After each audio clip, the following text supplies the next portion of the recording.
The faroscanner has been used on an experimental basis so far in the sim lab and together with IDEA. Well, essentially what the scanner measures are points in space, the points where the laser beam hits a surface.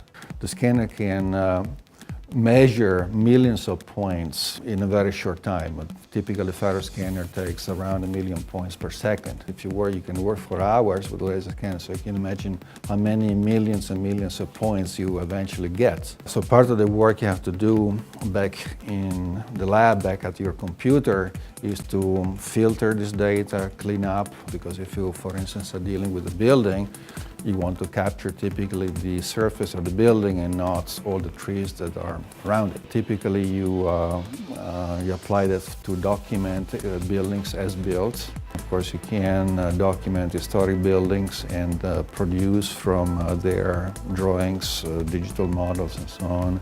And the other aspect was some projects we had in the pipeline had involved using laser scanners. We had enough in the works to justify that type of expense, both from a research point of view and an educational point of view. Well, these are things that are obviously used now, and they're going to be used more and more in real practice. So our students have got to be prepared to these type of emerging technologies. That gives them an edge once they enter into the labor market.